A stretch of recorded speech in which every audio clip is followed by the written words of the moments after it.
Ça, c'est une question cool. Il faut vraiment trouver l'aire du trapèze. Et là, on n'a pas vraiment d'indice. Hein?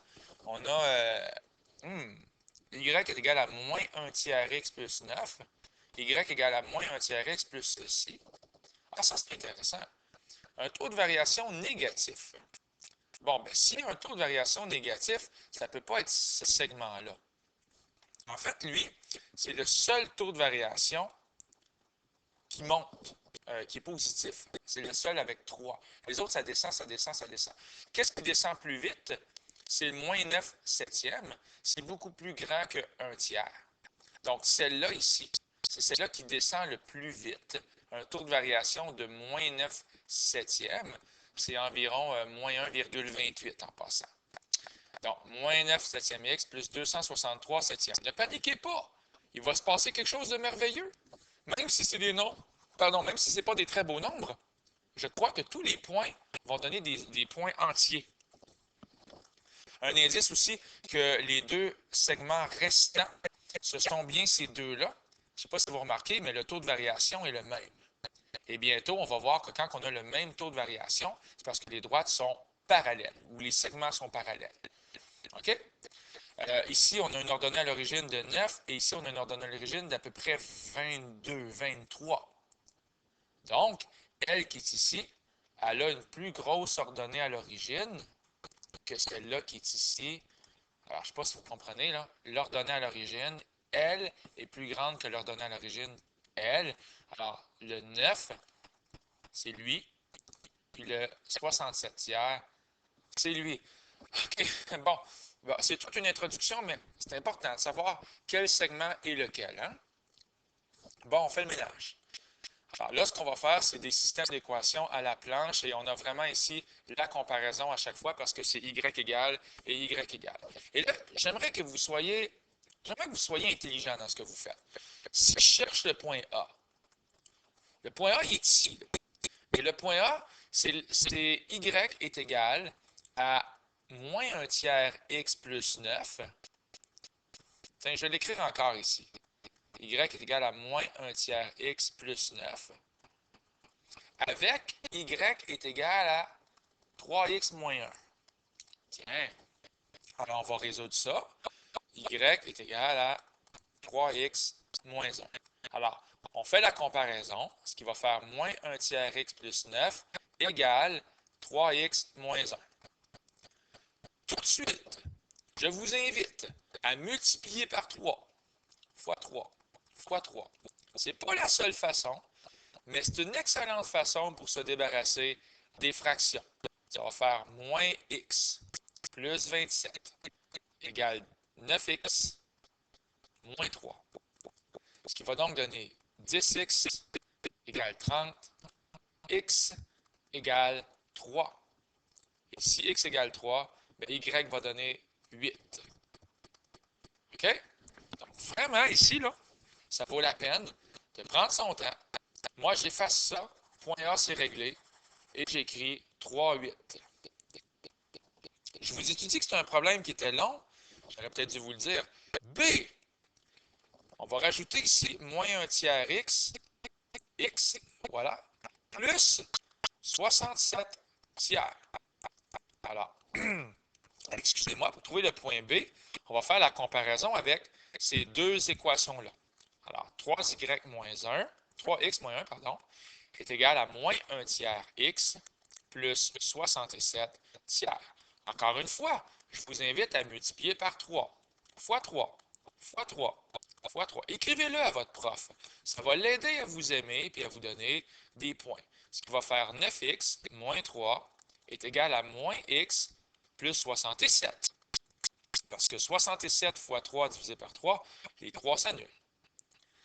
Alors, quand on ramasse tout ça du même côté, ça va faire 10x est égal à 70 et x est égal à 7. On est content. X est égal à 7. C'est un nombre rond. Et si x est égal à 7, voyons, je vais finir par l'écrire, 7, ben, je vais faire 3 fois 7, 21, moins 1, ça fait 20. Alors, 7, 20. Vous pouvez l'essayer dans l'autre équation. Avec la calculatrice, vous pouvez faire moins 1 tiers fois 7, plus 67 tiers. Et je vous confirme que ça donne bien 20. On continue. Je vais toutes les faire. Hein? Point C. Le point C, avec celle-là ici, y est égal à moins 9 septièmes plus 263 septièmes. J'ai oublié mon x ici. Alors, c'est parti. On va donc faire la comparaison. Moins 1 tiers x plus 67 tiers égale moins 9x sur 7 plus 263 sur 7. Là, je vais faire fois 21. Parce que 21, il y a un privilège incroyable. 21, il y a le privilège de détruire des divisions par 7 et de détruire des divisions par 3. Alors, ça va faire moins 21 sur 3, ce qui va faire moins 7x. 67 fois 21 divisé par 3. Alors, je triche un peu. Et ça va donner 469. Moins 9 fois 21 divisé par 7. Bien, 21 divisé par 7, je sais que ça fait 3 sur 1. Donc, ça fait moins 9 fois 3, ce qui fait moins 27. Et le dernier, je vais me permettre de le faire à la calculatrice, ce qui va faire 789. On est-tu bien, hein?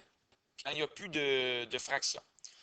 Si je fais plus 27x de chaque côté, ça va faire 20x égale, et si je fais 789 moins 469, ça va donner 320. Donc, x est égal à, j'ai mangé des pinottes, hein? Ça paraît un peu dans ma voix. X est égal à 16. Excusez-moi. Donc, si ça fait 16, et pour trouver le y, ben, j'ai juste à faire moins 1 tiers fois 16. Je vais tricher un peu, je vais le faire à la calculatrice. Plus 67 tiers, ça va donner 17.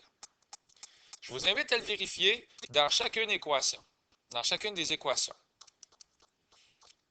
Et derrière ce silence se cache un prof de maths qui calcule et qui confirme qu'à date, on a bien le point 16, 17, 7, 20, 3, 8.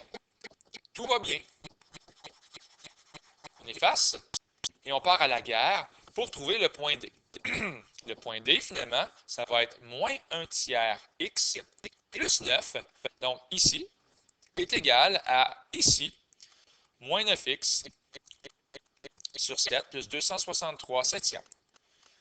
Si vous n'aimez pas mon truc, vous trouvez ça épuisant de faire fois 21, fois 21, fois 21, si vous voulez être épuisé ou vous en offusquer, c'est pas que ça me dérange. Regardez, je vais même l'effacer. Mais si vous voulez le faire à la façon comme ça, on va additionner 9 septièmes de chaque côté. Je ne sais pas si c'est winner tant que ça. Parce que là, je vais me ramasser avec moins 1 tiers x plus 9x sur 7 égale. Dans l'autre côté, on va avoir 263 septièmes, puis le plus 9 s'en va de l'autre côté. C'est très long, parce qu'on a décidé de bouder le truc, de faire fois 21. Là, on cherche un dénominateur commun. On va faire fois 7, fois 7, fois 3, fois 3. Ici, c'est 9 sur 1, donc on va faire fois 7, fois 7. C'est une longue aventure. Ça va faire moins 7x sur 21, plus 9 fois 3, 27x sur 21, est égal à 263 sur 7, moins 9 fois 7, 63 sur 7. Je ne dis pas que je ne l'aurai pas, mais je suis un peu plus inquiet. Moins 7 plus 27, ça fait 20x sur 21, est égal à 200 sur 7. OK. Et là, il y a plein de choses qu'on peut faire. Hein? Je peux faire fois 21 de chaque côté. Donc, ça va s'annuler. Il va rester 20x est égal à 200 fois 21 divisé par 7. Ça va faire 600. Finalement, on va trouver x est égal à... Est-ce que ça fait 30? Alors, je fais tous les calculs mentalement depuis tantôt. Puis lorsque c'est plus facile, je les fais à la calculatrice. Ça va donner x égale 30. Voilà, c'est réglé. Je te baptise. Tu t'appelles 30. Et là, y, lui, ben, 1 tiers de 30 plus 9, moins 1 tiers de 30 plus 9, ça fait bien moins 1. D'ailleurs, je vais l'essayer aussi dans l'autre équation. Alors, encore une fois, derrière ce silence se cache un professeur qui vérifie que sa calculatrice. Et je confirme, après toutes ces longues minutes, que tous mes points sont exacts. Je vais effacer les équations. On les salue chaleureusement, comme ça. Et là, il ne reste que les points. Alors, on rappelle que l'aire d'un trapèze, c'est la grande base plus la petite base fois la hauteur divisé par 2. Alors, il faut calculer les distances. Alors, commençons par la grande base. La grande base, c'est égal à la distance pour aller de A vers B. Alors, c'est ça ici que je cherche. Donc, c'est égal à la racine carrée de 30 moins 3. Alors, on fait x2 moins x1 au carré, plus moins 1 moins 8 au carré. Ce qui va faire la racine carrée de 27 au carré, plus moins 9 au carré. Ce qui va faire la racine carrée de, on va accélérer un peu, 810. OK, racine carrée de 810, je suis à peu près certain que ça simplifie. Ça fait la racine carrée de 81 fois 10, puis ça fait 9 racines 10. Bon, c'est le fun. On avance, on avance. Ici, pour la distance entre A et B, tantôt j'ai dit A et B, c'était pas très très bien décrit ça. Hein? C'est la distance entre A et D. Alors, ça va être mieux comme ça. La distance entre A et B, là c'est vrai, c'est la distance entre A et B que je cherche. Ça va être ici. Ça va être la racine carrée de 7 moins 3 au carré, ça va faire 16. Puis 20 moins 8 au carré, ça fait 12 au carré, ça fait 144. Ça fait racine de 160. Là, j'accélère un peu. J'espère que je ne suis pas en train de me tromper. Ce serait dommage, hein, parce qu'il me semble que la vidéo est bien partie. Puis finalement, ici, on va trouver quoi? On va trouver la racine carrée de 90. Alors, une fois qu'on a trouvé les distances, racine de 90. Racine de 90, c'est 3 racines 10. Oh, que je suis content. J'ai 9 racines 10, 3 racines 10. Puis ici, j'ai racine de 160. Et ça, c'est 4 racines 10. Wow! Il me semble qu'il y a quelque chose à faire avec ça. Donc, j'efface tout. J'efface tout, sauf les mesures de mes côtés. Donc, en fait, je suis parti pour tout effacer, mais c'est pas grave, je me rappelle de ce que j'ai écrit. Ici, c'était 3 racines 10, et ici, c'était 9 racines 10. Voilà.